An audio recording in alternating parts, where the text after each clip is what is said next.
to je teplý.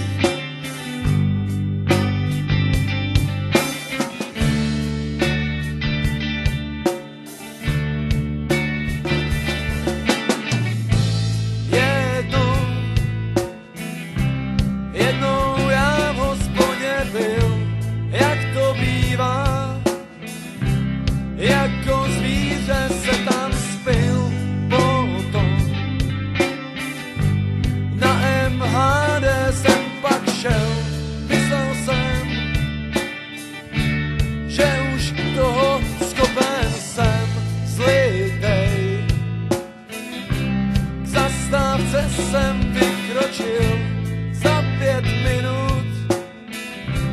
Noční tramvaj je můj cíl, už je tady. Sotva vlezl jsem do ní, šlehnu sebou. Ta rána mě zabolí, vlídné oči starých lidí mrazí mě. Je to smutné, jak na sebe koukáme, nemůžu vstát. A tak ležím na zemi, je jim líto, že jsem takhle v prdeli.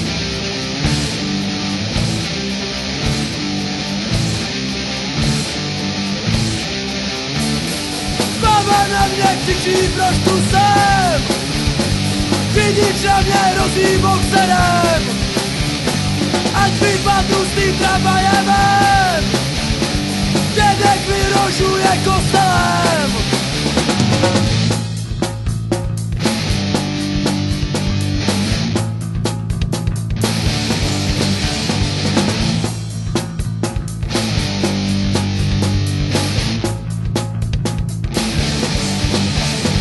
Seru na vás, nikam nejdu, bez chlastu se neobejdu, tak mě prostě omluvte. Můžete mě vyhodit, budu na vás marodit, hlavně na mě nemluvte. Dneska jsem měl dobrý den, proto teď nalitej jsem, říkám trochu potají. Oni nechápají mě a tváří se na straně, a tak znova v tramvaji. Baba na mě křičí, proč tu jsem?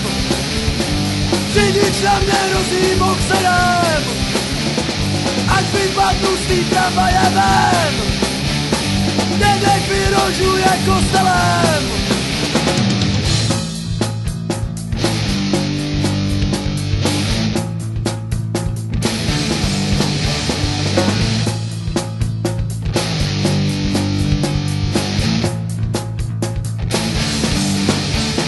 Já se stále nezvedám a na zemi zůstávám. Zazvu jen, že jedu dál. Oni chtějí mě dostat ven, nejde to, jsem ožralej, tak jsem se jim jenom smál. Vážně rozlobený jsou, řeší, jak mě vynesou, a kurva už po mě jdou.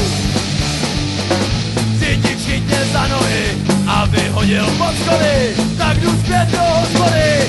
Kde ale Bigl na mě křičí, proč tu jsem?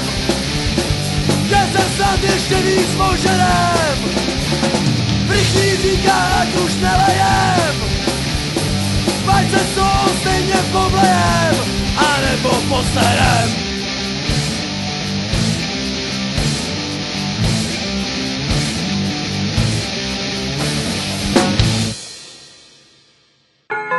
Nástup postiženého.